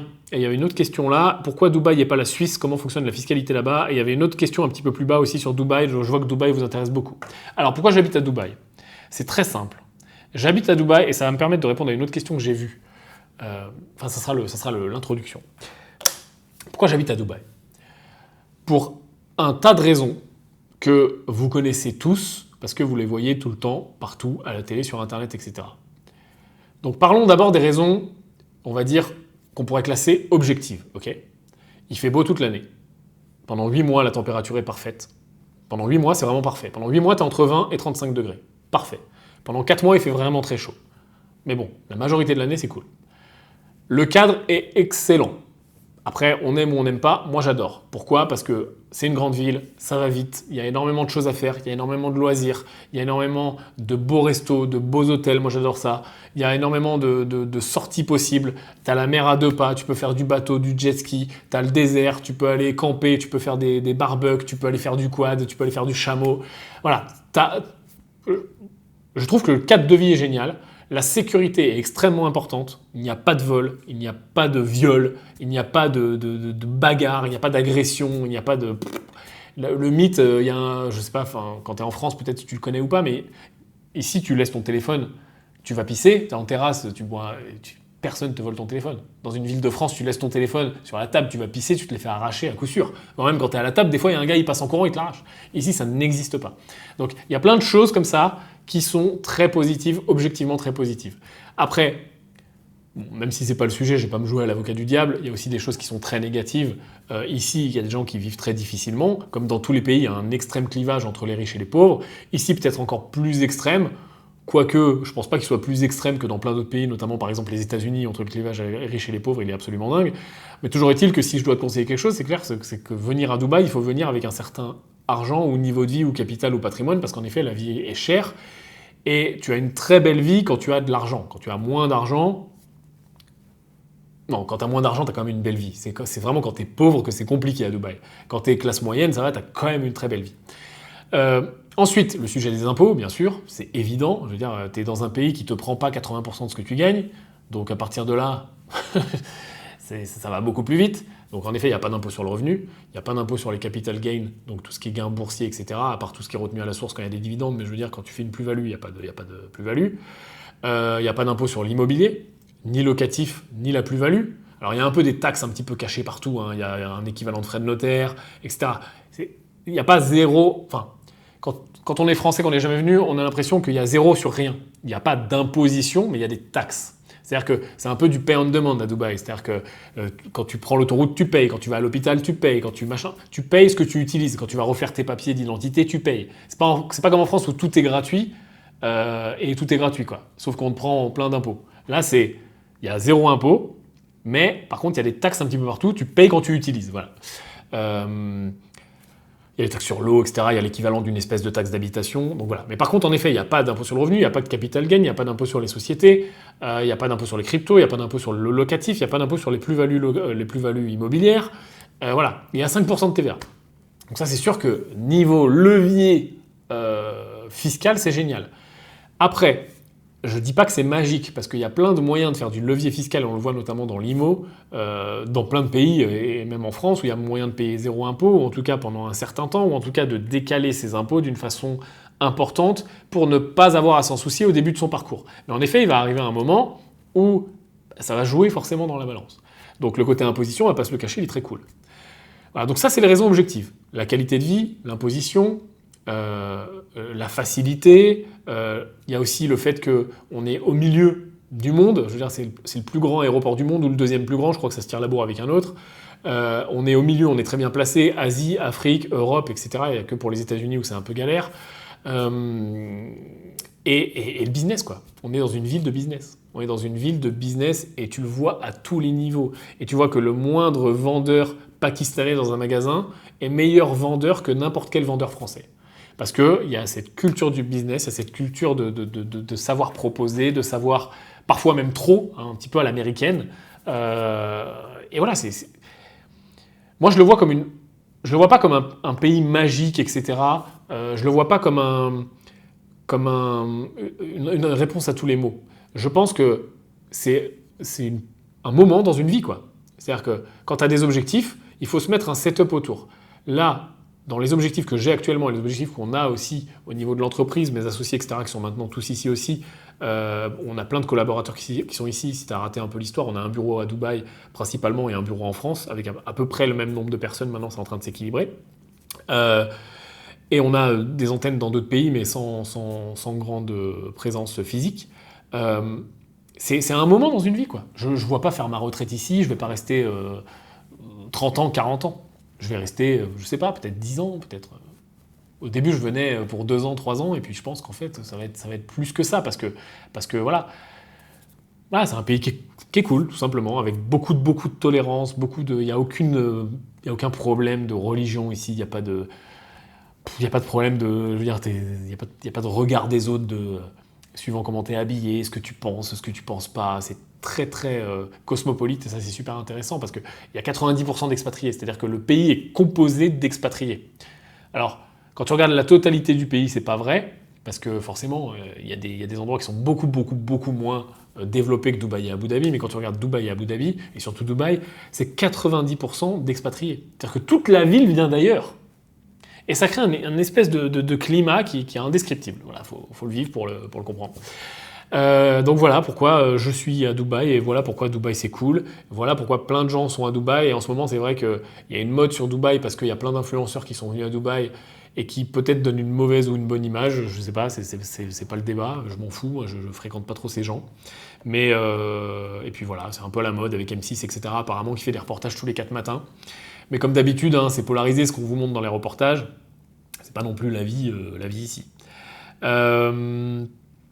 Continuons. Ah bah attends, j'ai la deuxième question, alors il faut que je la retrouve, qui m'avait fait penser à cette question-là. Elle est où? Elle est là. Ok. Comment augmenter son A quand on touche un plafond de verre à 2,5 millions?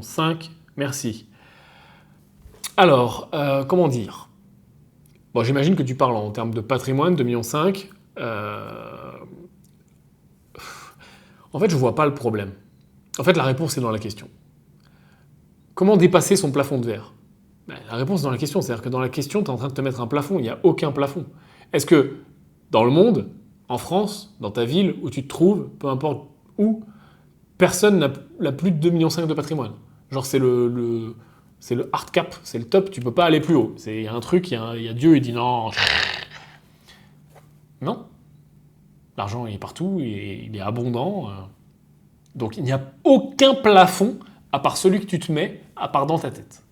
Aucun plafond à 1, 2, 5, 8, 30 000 de patrimoine. Il n'y a rien du tout. Le seul plafond qu'on se met, c'est celui qu'on a dans la tête. C'est nos propres croyances. C'est, bah tiens, quand je vais quitter mon boulot, je ne pensais pas que c'était possible de gagner 2 fois ce que je gagne. Donc j'ai mis du temps. Et puis quand mon cerveau il s'est débloqué, j'ai vu que c'était possible de gagner 2 fois. Bah peut-être c'est possible de gagner du coup 3, 4, 5 fois. Bah ouais, en effet c'est possible. Bah 10 fois. Bah ouais, c'est complètement possible. Et tac, tac, tac.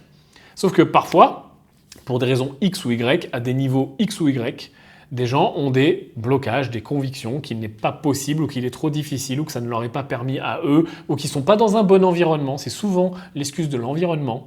Où je suis, je rencontre personne, où je suis, je peux pas, où je suis, ça marche pas, où je suis perdu, voilà. Sauf que la seule personne à te mettre ces blocages, ces croyances, c'est toi. Je comprends très bien qu'il y a des environnements, et tu vois, on parlait de Dubaï juste avant, qui sont pas propices à aller plus vite et plus loin. C'est sûr que si tu as 2,5 millions de patrimoine, que tu veux aller plus loin, que tu es à fond, que tu habites dans un village de 200 habitants, que tu travailles dans le village d'à côté de 500 habitants, que tu vois personne, dans ta famille personne investi, etc., tu n'es pas dans un environnement qui va te tirer vers le haut. Donc en effet, c'est très simple d'avoir ce plafond de verre en disant oh, bah, « je ne sais plus quoi faire, machin ». Sauf que si tu t'extrais de ces habitudes, si tu t'extrais de cette vision, parce que c'est ça le problème, c'est juste une question de vision auto-imposée, de plafond auto-imposé, d'habitude auto-imposée. Donc le seul moyen de péter ce que tu penses être un plafond, c'est de changer d'environnement, c'est de changer d'habitude, c'est de vraiment secouer le truc. Donc, ça peut passer par plein de choses. Ça peut passer par partir, se déplacer. Je veux dire, la beauté du patrimoine, la beauté de l'argent, la beauté de la richesse, c'est la liberté. C'est de ne pas être bloqué géographiquement, temporellement, avec des gens qu'on n'aime pas, des connards, etc. C'est la fuck you money, ok? Donc, pourquoi ne pas bouger? T'as toujours rêvé d'habiter dans le sud? T'as toujours rêvé de t'expatrier? T'as toujours rêvé d'aller en Suisse, à Dubaï, à machin, à Singapour? Go! Donc ça, c'est une possibilité. Rester en France ou aller ailleurs.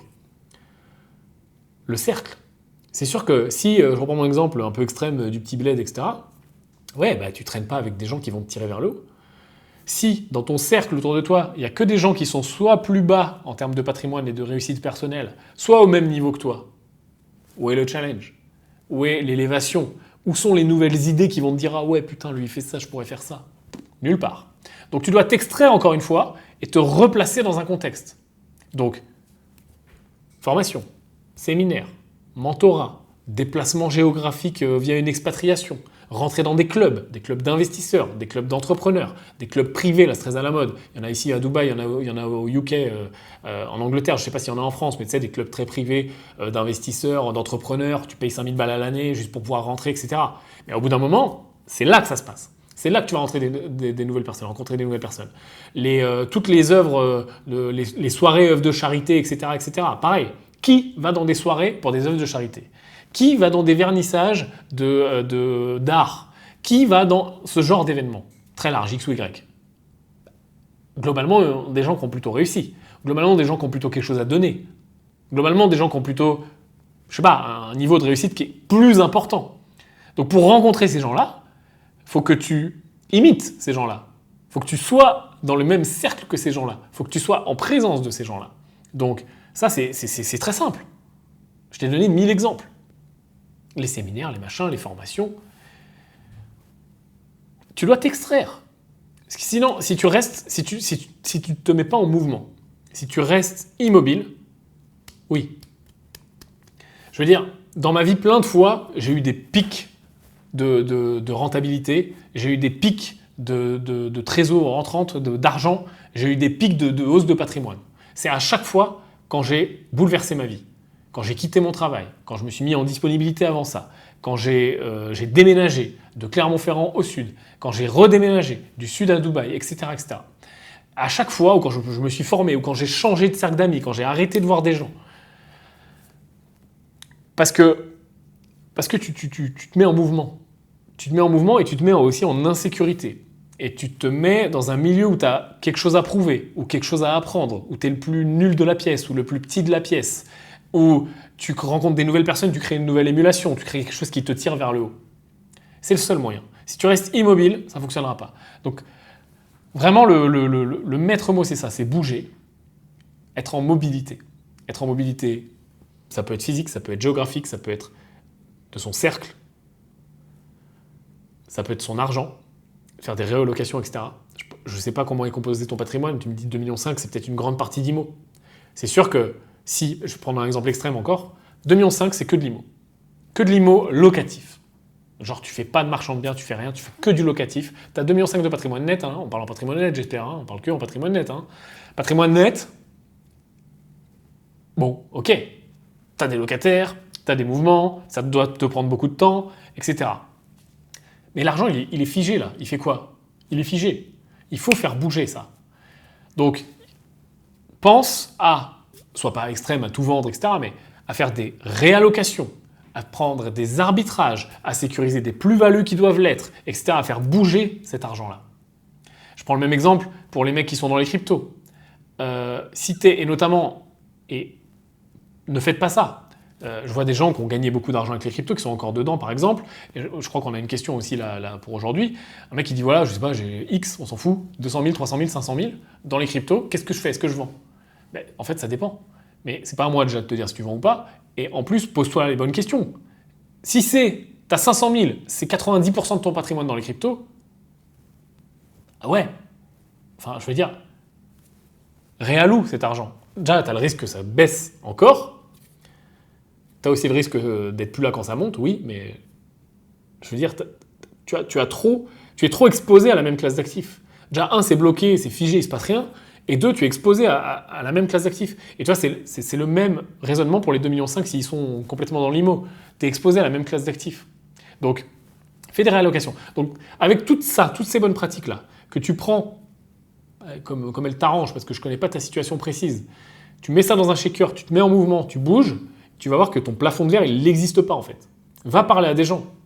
Va parler à des gens qui t'expliquent qu'ils ont fait 10 millions l'an dernier. Je veux dire, moi j'habite à Dubaï et je vois des trucs absolument dingues. Je vois des mecs, je vois des milliardaires quoi. Et quand toi, t'es là avec 5, 10, 15, tu verras, ouais, super, j'ai fait tant, c'est génial, j'ai fait tant. Eux, c'est leur petit-déj. Donc forcément, ça te remet à ta place et soit tu poursuis le même chemin ou pas, c'est même pas la question. Mais en tout cas, ça t'expose à des trucs qui te mettent en mouvement. Si tu restes immobile, tu resteras bloqué avec ce que tu crois être un plafond de verre qui n'existe pas. C'est comme les mecs qui me disent, Yann, je suis bloqué, j'arrive plus à emprunter. Je suis bloqué, je suis trop endetté. La banque, elle veut plus me prêter. Oh, j'ai fait 4 banques et puis bon, j'arrive pas. Ou j'ai fait 20 banques et j'y arrive pas. Parce que tu restes dans le même schéma. Tu restes, moi, trop endetté, la banque ne me prête plus. Ça peut être vrai, mais c'est le même schéma. Si tu fais moi, trop endetté, la banque ne me prête plus, ok. J'ai trouvé une super putain de bonne affaire. Elle est poum. Et puis tu sais quoi? J'ai fait même 2, 3, 4 fois plus gros que ce que j'ai l'habitude. Ah, la banque ne me prête plus. Ouais. Sauf que là, je ne vais pas le faire tout seul. Je vais trouver des associés, je vais trouver des mecs qui vont mettre du capital, je vais trouver d'autres moyens de financement. Et plouf, je suis débloqué. Est-ce que tu crois que quand on fait 400 appartements au Canada, on attend que la banque nous prête? Non. On lève de l'argent, on fait rentrer des gens, on a des partenaires avec qui on a déjà travaillé, etc. etc. On crée un fonds, on crée une entreprise, on y met de l'argent et après on va voir la banque. Et on dit regardez, c'est tout ficelé le bordel, de A à Z. Et l'argent, on n'a même pas besoin. Bon, donnez-le nous quand même parce que ça va aider. Mais il y a 10 banques qui se battent. Et c'est ce qui se passe en plus là en ce moment. C'est que c'est même plus la chasse aux banques, c'est les banques qui te chassent. Parce qu'elles aussi, enfin, il faut quand même qu'elles fassent leurs chiffres. Il y a des niveaux de prêts et d'encours où elles n'ont pas non plus 50 000 clients qui peuvent le permettre. Et en plus, on est dans une période compliquée. Bon, ça, on s'en fout, c'est un cas particulier, mais d'être toujours bloqué dans le même schéma ne peut pas fonctionner.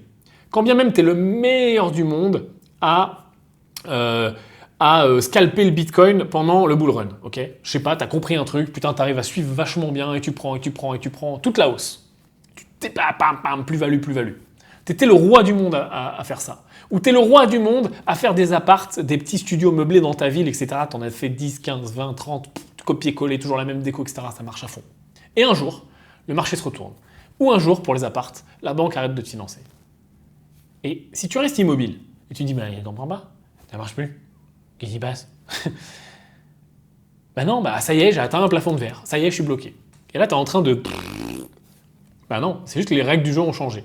Donc il faut t'extraire, te mettre en mouvement, par plein de moyens dont on a parlé juste avant. Et il faut shaker le shaker, tout simplement. Allez, on continue. On en a gros, nous dit Florian. Ouais, on en a gros. Et il y a le film Kaamelott qui sort le 21 juillet, je crois, de mémoire. On va en avoir vraiment très gros. Recommencer après une perte de 60% du capital, nous dit Miso. Eh bien, Miso, très cher.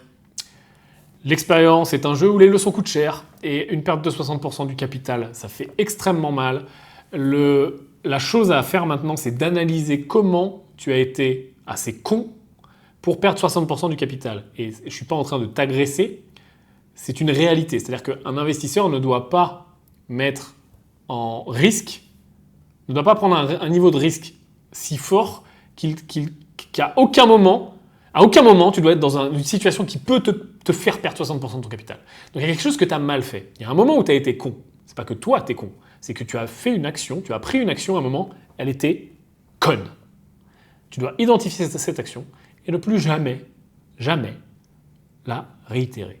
Ne plus jamais la refaire. Tu la marques, tu la notes, post-it, money management file, bonne pratique, cahier d'investisseurs. Il y a plein de personnes qui ont des façons de faire différentes. Mais toujours est-il que tu viens de payer de l'expérience. Tu viens de payer la somme que tu as perdue, je ne sais pas combien c'est. Ça t'a payé cette connaissance. Cette connaissance, tu ne l'avais pas. Auto-analyse-toi, vraiment. Remets-toi en question. Ne fais surtout pas, prends ta responsabilité. Ne fais surtout pas l'erreur numéro 1 de l'investisseur débutant qui dit « c'est la faute de ». C'est la faute de Trump, c'est la faute de Elon, c'est la faute de machin, c'est la faute de truc, c'est la faute de Binance. Attention, si tu fais ça, tu as 60% de perte, tu auras payé pour rien. C'est-à-dire là, tu as payé pour te voiler la face et croire que c'est pas ta faute. Non. Tu viens de payer 60% de ton capital. C'est cher. Il faut que tu n'aies pas payé pour rien. Et ce pas rien, c'est l'expérience que ça t'a appris de ne plus jamais refaire ça et éventuellement d'identifier ce qui te manque. Pourquoi? Qu'est-ce qui m'a conduit à faire ça? Ok, j'ai fait cette connerie, ça c'était vraiment très con. Maintenant, qu'est-ce qui m'a amené à faire ça? Un manque de connaissances, un manque de formation, YOLO, casino, l'impact de mes émotions. Quoi? Qu'est-ce qui a généré cette exposition pour te faire perdre 60% de ton capital? Voilà. Et ensuite, comment recommencer? C'est pas compliqué, t'as pas le choix. C'est aussi simple que ça. Soit t'arrêtes là, comme font aussi beaucoup de débutants, qui vont trop vite en bourse, qui vont trop vite sur les cryptos. On le voyait beaucoup sur la bourse, maintenant on le voit beaucoup sur les cryptos en ce moment. En mode, j'ai vu un film, je me dis que c'est facile. Ouais, achetez, vendez tout, vendez du blé, 40 tonnes. Et je pense que c'est simple. Et le problème, c'est que c'est pas ça. Mais c'est normal. Moi, le premier, tout le monde l'a fait. Maintenant, tu as pris ton premier gros pain. Tu as deux solutions. Soit tu fais comme 99% des Tata Jacqueline et tu dis, la bourse, les cryptos, je sais pas où tu as perdu ton argent, c'est pas pour moi. C'est dangereux. C'est du casino. Soit, t'as pas le choix, mon pote. Tu repars. Tu pars de l'avant, tu y retournes intelligemment cette fois-ci, avec moins d'exposition cette fois-ci. Ça va être dur de remonter. Il va falloir réinjecter de l'argent. Il va pas falloir essayer de se refaire sur le marché parce que là, à moins 60%, il faut que tu fasses un plus 120%, 110% et quelques. Donc, compliqué. Il va falloir réinjecter du cash, il va falloir refaire de l'épargne, etc., et apprendre et ne pas vouloir griller les étapes. On en a parlé plein de fois dans ce Samedi Coffee et sur plein d'autres formats. Le souci de plein de gens, c'est que la courbe de l'argent ou la richesse fait ça. Au début, elle est très longue à démarrer, cette espèce de courbe exponentielle, et plus tu arrives à dépasser des niveaux qui commencent à être significatifs, et plus c'est facile de gagner de l'argent, forcément, hein, puisque 10% d'un million, ça fait plus que 10% de 1000. Sauf qu'au début, c'est lent et c'est mou. Et tout le monde, absolument tout le monde, quand tu es là, veut faire ça, voire même ça. Et puis, éviter cette période méga chiante.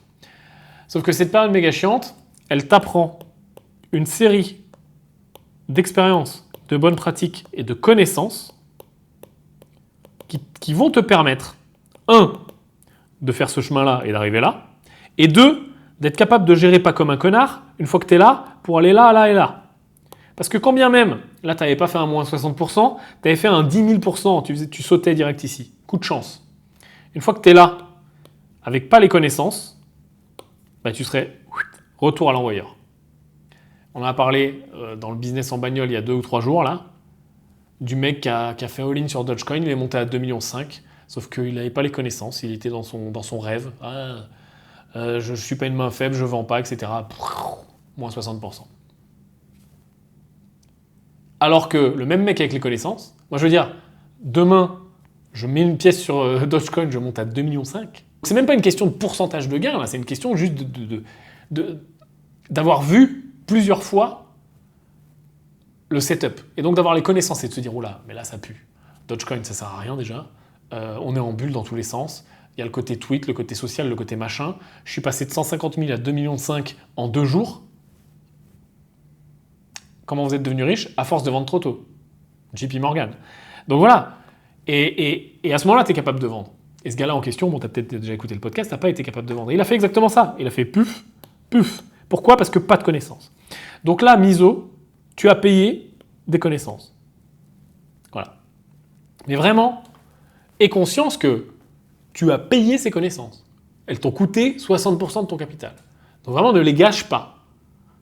C'est exactement le bon moment de te mettre en action, de te mettre en formation, de te mettre en temporisation, peut-être de passer en démo, le temps de faire des bonnes choses, peut-être de te former, peut-être de lire une dizaine de bouquins, de te détendre, de ne pas vouloir rentrer sur le marché, de ne pas vouloir te refaire, de recréer du capital, de trouver des moyens alternatifs de créer du capital. Il y a plein de moyens de créer du capital. Souvent on me dit « Ouais, mais Yann, moi je ne mets pas beaucoup de côté, donc du coup j'ai pas beaucoup de capital à investir. » Ouais, mais les gars, on est tous passés par là, moi le premier. Mon premier travail, j'avais 16 ans, 17 ans, 16 ans. C'était l'époque bénie, enfin, bon, peut-être pas bénie d'ailleurs, où dans la convention sociale de l'animation socioculturelle, tu pouvais payer les gens au lance-pierre. Je devais être payé, je crois, mon premier salaire c'est 750 €, je crois, ou 700 €. Quand j'étais pompier, j'ai commencé à 1350, 1380 €. Quand j'ai démissionné, j'étais à 1850 €. Donc t'inquiète. J'ai connu, ok? Mais il y a plein de moyens de faire du capital. Il y a le travail, c'est pas le seul. Tu peux faire des extras, tu peux faire du black, tu peux avoir un deuxième travail, tu peux monter ton entreprise, tu peux avoir une entreprise en parallèle. La journée, elle fait 24 heures. Donc au bout d'un moment, le jeu de vouloir faire du capital, de l'argent, du patrimoine, il demande de s'y mettre. Parce que ça, les gars, ça n'arrive pas. Sauter de là à là, ça n'arrive pas. Ça n'arrive pas. Ça, c'est jouer au loto. Ça, c'est gratter un ticket de loto. C'est d'avoir là, tu as un rendement qui est totalement déséquilibré par rapport à ton implication et ton risque. Sauf que dans la vie, c'est pas comme ça que ça fonctionne. Dans la vie, je veux dire, oui, ce qu'il faut chercher, c'est des risques-rendements asymétriques. On en parle souvent, je risque 1 pour gagner 10, ok? Ou 1 pour gagner 2, 1 pour gagner 5, peu importe. Ou je m'implique de 10 et j'ai des retours sur investissement de 100 parce que j'ai plein de moyens de faire du levier, faire travailler des gens, avoir des salariés, etc., donc créer un système qui travaille pour moi. Ça, c'est ce qu'il faut chercher. Mais par contre, se voiler la face de dire je risque ou je m'implique de 1 pour gagner, on continue, ah puis encore un peu, ah puis encore un peu, 10 millions, ça n'existe pas. Ça, c'est gratter un ticket de loto. Et ça n'existe pas. Malheureusement. Et je suis désolé pour les pubs pré-roll. Hey, salut, ça te dirait d'être millionnaire en faisant du dropshipping? Je dis pas qu'on peut pas gagner d'argent en faisant du dropshipping, je dis pas qu'on peut pas gagner d'argent en faisant de l'immobilier, en faisant n'importe quoi, on peut gagner beaucoup d'argent. Sauf que pour gagner beaucoup d'argent, il faut quand même mettre un peu d'huile dans la machine, un peu de... Et ça va demander soit de l'argent, du capital, soit de l'implication, de la main-d'œuvre, de la sueur et des connaissances. Éventuellement de la main-d'œuvre externe, d'embaucher des gens, créer une boîte, quoi. Donc il y a plusieurs niveaux, ok? Mais Miso, pour en revenir à ta question qui m'a beaucoup plu, comment recommencer après une perte de 60% du capital? Tu vas payer l'expérience, profites-en, et t'as pas le choix. Tu vas pas t'arrêter là après avoir payé si cher une expérience. Allez, on continue. Ravioli, Johan. Vendredi ravioli. Que penses-tu des nouvelles du Salvador? On en a parlé.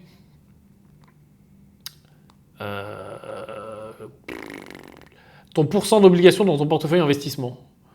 J'ai pas d'obligation à part sur mon très long terme où j'ai 25% d'obligation.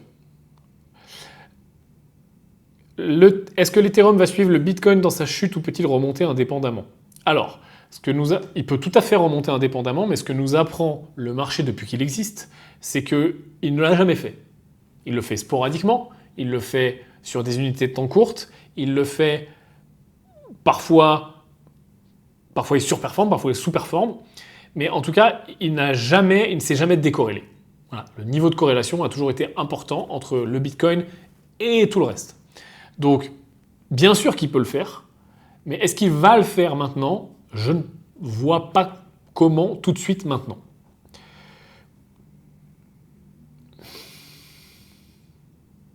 Impôt sur le revenu supérieur à 15 000 € par an, Pinel or not Pinel. Alors Abdenam, 15 000 € par an d'impôt, on est sur des niveaux qui peuvent justifier un Pinel bien fait. Et par Pinel bien fait, j'entends soit un prestataire extrêmement bien choisi qui ne va pas te survendre le bien et qui ne va pas te vendre le bien dans un bled de merde où tu ne revendras jamais et tu vas manger une moins-value immédiate, ce qui fait que, et c'est 80% des Pinel, on te survend le bien et donc oui, tu payes moins d'impôts, mais à la sortie, finalement, tout remis dans la balance entre ce que tu auras dépensé en maintenance, etc., réparation, plus l'éventuelle moins-value ou le manque de plus-value à la sortie, étant donné que tu as surpayé le bien, fait que ton avantage d'impôt, ton économie d'impôt, elle est complètement nulle. Elle a été complètement compensée. Donc, la majorité des Pinel sont compliqués pour ça. Maintenant, un Pinel très bien choisi peut faire l'affaire, ou un Pinel fait soi-même. Parce que tu peux tout à fait faire un Pinel toi-même. Être le Pineleur de ton Pinel. Et de faire une autoconstruction, une construction, et te faire ton propre Pinel. Donc là, ça vaut beaucoup plus le coup, parce que dans un Pinel, elle va où la marge? Elle va au constructeur. C'est pas intéressant pour toi. Donc ça vaut beaucoup plus le coup. Donc éventuellement, tu peux creuser de ce côté-là. Par contre, la promotion, c'est un métier. Il y a promotion et promotion. Faire une ou deux maisons, en effet, c'est pas extrêmement compliqué, mais ça reste quand même un métier, surtout quand on l'a jamais fait. Donc il faut quand même que tu prennes un certain nombre de coûts en ligne de compte, et notamment tous les gens qui vont t'accompagner à pouvoir faire ça toi-même, parce que tu ne vas pas le faire tout seul avec ta bite et ton couteau. Donc il y a quand même un opportunity cost très important au niveau de ton temps et de tes connaissances, et c'est ça pour moi à mettre dans la balance. Parce que le seul problème des pinélistes, c'est qu'ils ne voient que l'économie d'impôt. Genre c'est le truc, je vais économiser des impôts. Oui, c'est bien, tout le monde déteste donner des impôts. Mais parfois, ce que ça demande de mettre en place pour économiser cet impôt, soit est complètement effacé par la marge du promoteur, ou soit est complètement effacé aussi par tout ce que j'ai dû endurer pour le mettre en place. Okay, donc pour moi, il est là le calcul. Il n'est pas de se focuser sur l'économie d'impôt. Donc creuse de ce côté-là. Noah Baker me dit tu devrais lancer un site de fond d'écran. Avec tous les Picasso, je pense qu'il y a moyen. 6000 nous dit je suis inscrit sur MyClubDeal. Pas de new deal dans un futur proche.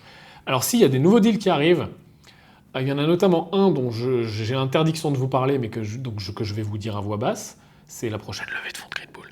Et donc ça va arriver d'ici 1 mois. Et donc voilà, vous pourrez investir dans Green Bull. Et sinon, on a des deals, on a plein de choses là en due diligence. On a plein de choses sur le feu. Je salue l'équipe MyClubDeal qui fait un super boulot. Et donc, ce que je peux te garantir, c'est la levée de fonds de Green Bull qui sera là cet été. Et à la rentrée en septembre, je pense qu'il y aura un nouveau deal également. Et dans l'intervalle, j'espère, ou à la rentrée très vite, pouvoir aller filmer les deals en cours aussi, dès que les frontières vont bien vouloir rouvrir, parce qu'au Canada, en ce moment, c'est très compliqué, c'est quarantaine et tout, donc c'est un peu relou. Ton avis sur la suite des cryptos, me dit Adrien, j'ai déjà répondu. Inflation importante à venir, nous dit Paul Guillaume. Alors, pour l'instant, c'est ce que tout le monde redoute, l'inflation importante. Pour l'instant, ça n'est pas vérifié. Pourquoi ? Parce qu'il y a plusieurs composantes pour créer de l'inflation, et elles ne sont pas toutes réunies aujourd'hui.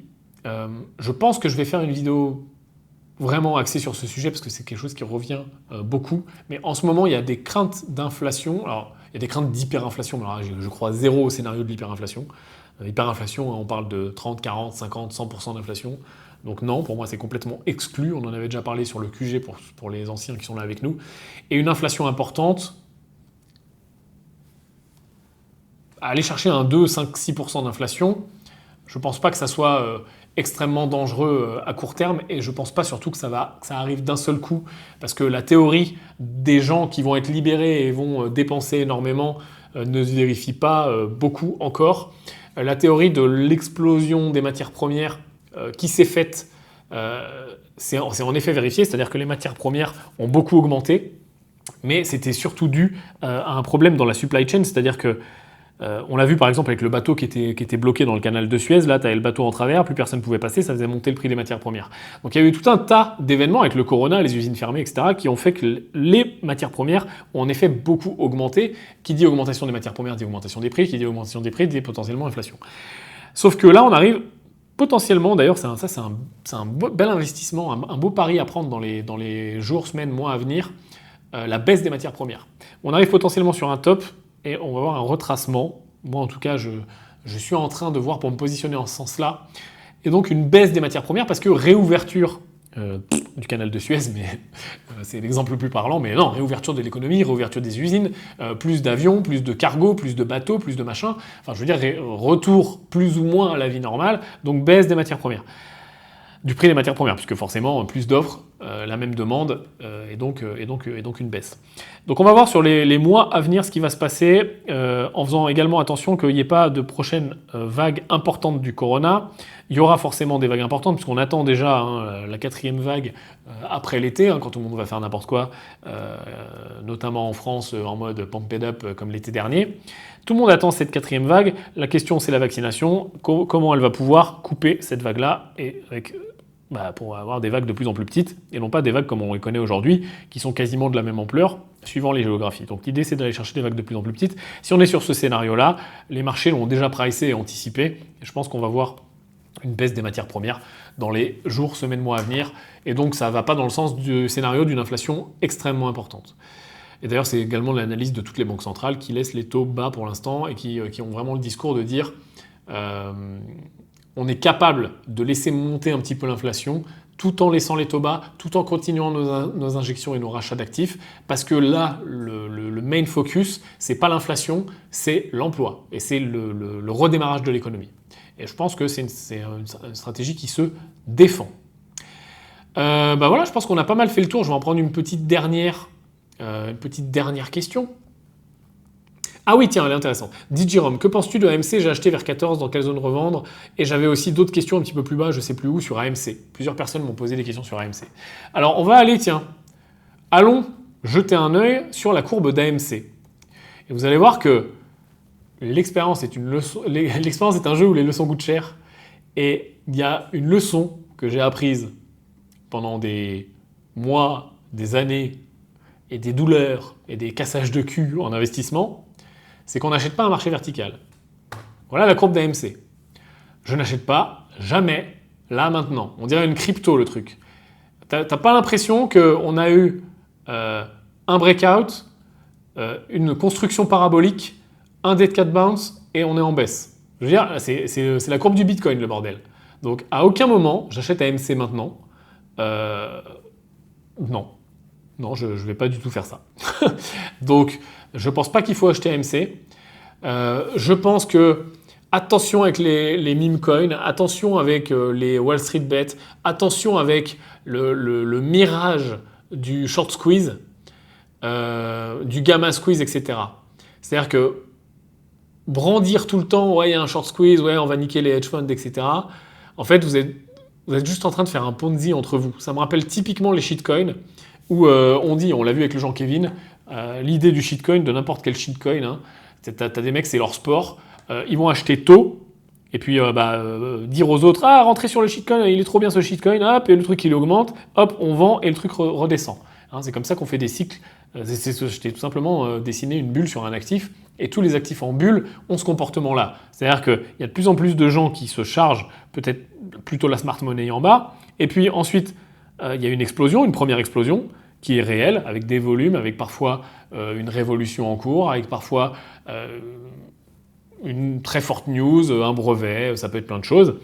Et on a de plus en plus de retardataires qui rentrent, avec aussi l'effet maintenant très fort réseaux sociaux, etc., Reddit, et on vient créer une bulle, tout simplement, jusqu'à ce qu'elle pop, et après, on a le dead cat bounce, on a la baisse, et après, soit on repart sur un cycle, soit non. Donc, on est complètement là-dessus. Je veux dire, il n'y a rien d'autre comme construction. Et de dire, Et c'est toujours la même chose. C'est-à-dire que pour que les gens rentrent en retard ici, là, tous ceux qui rentrent ici en retard, ou tous ceux encore pires qui rentrent ici en retard, comme c'est le cas là maintenant sur AMC. Je veux dire, si tu rentres sur AMC, là, c'est quoi le but de rentrer maintenant? C'est-à-dire que si je t'enlève toutes les bougies rouges, tu me dis je rentre là. À la rigueur, je me dis bon, le mec se dit que ça va monter à la moon et c'est défendable de dire je rentre maintenant, ok? Parce que bon, tu vois une grande verte, t'es un débutant, tu te dis je vais rentrer, ça peut que monter. À la rigueur. Mais alors là maintenant, tu te dis quoi? Tu te dis ça va rebondir, ça va remonter, c'est qu'une correction? Non, parce que tu écoutes les gens qui te disent mais non, mais ça va cash squeeze, ça va short squeeze, ça va gamma squeeze, allez-y, ne vendez surtout pas, achetez les mains faibles, etc. C'est toujours le même schéma. Et dans les cryptos, les shitcoins, et les AMC, et les Wall Street Bet, c'est toujours la même chose. On a vu exactement le même schéma il y a quelques mois. Et sur AMC, et sur toutes les autres là, qui étaient complètement en bulle. À partir du moment où tu es en retard, c'est trop tard. Et tu vas me dire, oui, mais je ne sais jamais comment savoir quand on est en retard. C'est très simple, comment savoir quand on est en retard. La règle numéro 1, c'est de ne pas acheter un putain de marché vertical. Si c'est vertical, tu es en retard. Ah oui, mais Yann, ça peut encore faire x2. J'en ai rien à foutre. Ça peut encore faire x2, mais ça peut aussi faire diviser par 10. Donc quand c'est vertical, tu ne rentres pas. Point barre. Et quand c'est, là encore pire, baisse après un vertical, jamais, là tu es en train d'acheter un marché baissier. Là, c'est l'exemple de Omi un petit peu plus tôt. Là, on est en train de mettre en place un marché baissier. Donc là, tu vas acheter un marché baissier. Non. Maintenant, pour les gens qui sont en position, et c'est la question originale, j'ai acheté à combien tu as acheté la question originale? À 14, je crois. J'ai acheté à 14. Ah bah oui, il serait temps de commencer à prendre des bénéfices. Si tu me dis j'ai pas pris de bénéfices, je comprends pas. Je te dis pas de sortir complètement ou pas sortir complètement parce que j'ai aucune idée d'où va aller le marché et puis c'est pas mon rôle, c'est ton investissement, c'est à toi de décider ce que tu fais. Par contre, ce que je te dis, c'est que là, si t'as pas pris de bénéfices avec la gueule de cette courbe et que t'es rentré à 14, il y a un problème. T'es allé voir 70 quand même. Donc, c'est simple les prises de bénéfices. On vient découper. J'avais fait une vidéo il y a quelques temps là quand on était dans le fameux. Ah bah oui, c'est la vidéo. C'est celle où je me suis fait défoncer par tout le monde parce que j'osais dire que je pensais qu'on avait vu un top et qu'on était dans un dead cat bounce. Salut à tous les gars. On avait bien vu un top et on était bien dans un dead cat bounce. Et donc sur cette vidéo, j'expliquais 4 ou 5, je sais plus, moyens de prendre des bénéfices, de sortir, de découper ses positions. Donc cher ami qui est rentré à 14, commence à prendre des bénéfices là. Là on est encore à 42, je sais pas combien tu as investi, mais déjà de retirer ou ton investissement de départ, ou ta plus-value laisser ton investissement de départ, ou couper sauvagement ta ligne en deux, ou faire un tiers, ou je sais pas, décide. Je sais pas combien t'as mis, ça dépend vachement de combien de pourcentage t'as mis sur ton exposition, combien il y a d'argent, est-ce que c'est beaucoup pour toi, etc. C'est à toi de prendre cette décision-là. Mais toujours est-il qu'une courbe verticale, on ne rentre pas dedans quand on est en retard, et quand on a eu la chance d'être dedans depuis en bas, parce que 14 c'est où? 14 c'est là, c'est le breakout, bravo. Quand on a eu ça y est, c'est vertical. Toi, t'es le mec qui vend, t'es pas le mec qui achète là. T'es pas le mec qui te renforce, t'es le mec qui vend, toi, parce que t'es le mec qui est rentré en bas. Voilà, tout simplement pour AMC. Donc, si vous avez une règle, franchement, arrêtez d'être influençable. Quand vous lisez des mecs inconnus, random, sur un forum qui disent t'inquiète, ça va gamma squeeze, ça va cash squeeze, on va faire faillite un hedge fund, etc. Mais vous avez fumé. Vous allez rien faire du tout, carrément. Vous êtes juste en train de vous ponzifier entre vous. Entre vous, vous vous montez la tête. C'est vous qui faites bouger les cours. C'est pas le hedge fund qui se fait claquer, etc. Lui, t'inquiète pas. Il va rentrer comme vous. Il va prendre... il va acheter des calls. Il va faire exactement comme vous. Sauf que lui, il va se hedger correctement. Il va sortir... Tu crois que tu vas baiser un hedge fund, en plus, qui a déjà vécu le schéma. Autant sur la première fois, vous leur avez fait un petit peu mal. Autant là, ils ont vécu le schéma 15 fois. T'inquiète pas, ils l'ont anticipé 100 fois mieux que toi. Ils sont en train de se hedger dans tous les sens, etc. Au pire, ils vont perdre quelques plumes. Mais quand tu as 5, 10 milliards, 50 milliards sous gestion, tu peux te permettre de perdre 30 millions sans aucun problème parce que de toute façon, tu vas rincer ces mêmes retails à la remontée, à la redescente ou au coup d'après. Donc, à aucun moment, vous allez retourner le game. Ça, c'est sûr et certain. Donc, ne sois pas influençable par des mecs sur un forum qui te disent « Ouais, on va leur faire faillite, le gamma squeeze, t'inquiète pas, ça va exploser. » Je vois des trucs complètement débiles avec des objectifs de gain. C'est exactement le même comportement que sur les cryptos. Tu vois des objectifs de gain où là, les mecs t'annoncent « Ouais, on va monter à 500. On est à 40. Vous avez fumé ou quoi ?» Tu vois le besoin de momentum, de cash que ça demande d'aller faire un x10 là maintenant. Non. Et tout ça, c'est contrable de savoir qui a raison, qui a pas raison. Il y a une seule règle pour contrer ça et pour ne jamais se faire avoir par ça. Ne pas rentrer dans un putain de marché vertical. Je veux dire, quand tu commences à voir, t'es là, ok? Tu vois ça, tu vois la première grande verte. Tu peux encore éventuellement rentrer sur ces 2 premières grandes vertes, mais vraiment, il faut déjà être chaud. La première, ça se comprend très bien, le breakout bien sûr. La première, ok. La deuxième, genre des coronets. Hein. Moi, là, je rentre plus sur la deuxième déjà. Hein. 15, 30. Moi, tu m'as plus vu. Mais éventuellement. Mais par contre, tout ce qu'il y a derrière là, non mais à quel moment tu rentres là? Ah, t'achètes haut, tu vas vendre bas. Non. Non. Juste, tu fais ça. Tu ne rentres pas sur un marché vertical, mais déjà, tu vas te sauver un nombre de conneries. Big up au mec tout à l'heure qui nous annonce qu'il a perdu 60%. Je pense qu'il est rentré sur un marché vertical. C'est l'erreur numéro 1 du débutant. De vouloir rentrer sur un momentum haussier avant d'avoir anticipé un momentum haussier. Le but d'un investisseur, c'est d'anticiper les tendances. C'est d'anticiper un momentum, c'est de se placer au bon moment, à la rigueur, ou sur des confirmations au moins. Tu vois, même si on n'est pas dans l'anticipation, parce que ça va demander beaucoup de fondamental. Mais si on n'a même pas de fondamental, et qu'on va faire que du technique, on va juste rentrer sur des cassures, des bons setups, des confirmations, des sorties de range, etc. Pourquoi tu crois que je fais rien en ce moment sur la crypto? Là, ça permet au moins d'avoir les bonnes pratiques, quoi, et de ne jamais rentrer sur des moments bêtes. Et d'accepter, je sais que c'est le plus dur, que ça parte sans soi. Parce que le marché il sera encore là demain, le marché il te survivra 100 fois, tu seras ruiné 100 fois que le marché sera encore là. Et les opportunités, il y en a tous les jours. Et je vois souvent les crypto boys qui disent oui, mais regarde, sur les actions on peut pas faire ci, on peut pas faire ça. Bah là tu as la preuve devant toi, AMC vient de faire x10. Bien sûr que sur les actions, il y a des choses à faire.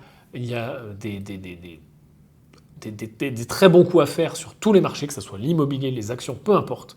Mais la seule chose qui va te rendre un bon investisseur et qui va te permettre de prendre toutes ces opportunités, c'est d'avoir conscience qu'elles sont là tous les jours et que si tu en rates une, rien à taper. Il y en a trop pour que tu puisses les... On n'a pas assez d'argent pour toutes les prendre. Il y en a trop. Il y en a tous les jours. Et le marché, en plus, il sera toujours là dans 1 an, 2 ans, 5 ans. Et 2, il faut que tu comprennes que protéger ton capital, c'est ce que tu as de plus cher.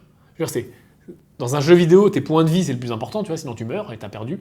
Mais dans le jeu de l'investisseur, c'est ton capital, tes points de vie. Si tu perds tes points de vie, comment tu investis? Tu fais quoi? Il n'y a plus de levier qui se passe, ok? Tout simplement. Bon, ce que je te propose, c'est que bam, on fracasse. Oh, je te fais un enchaînement là. On fracasse la gueule du pouce bleu. On clique sur s'abonner, on clique sur la cloche. Hein, ça fait plaisir. On monte cette chaîne à 200 000 là. Je veux rien savoir. J'ai pas le temps. Et je te dis à très bientôt la team. Dis-moi dans les commentaires, petit commentaire de référencement. Tiens, on va placer le mot vibraphone. Je ne sais même pas ce que c'est, mais je sais que ça existe. Un vibraphone. C'est un instrument de musique, je crois. Ou c'est un... Qu'est-ce qu'un vibraphone? Je n'en sais rien. Place-le-moi dans les commentaires. Petit commentaire de référencement. Je te dis à très bientôt la team. Ciao! L'avenir c'est nous. Ciao!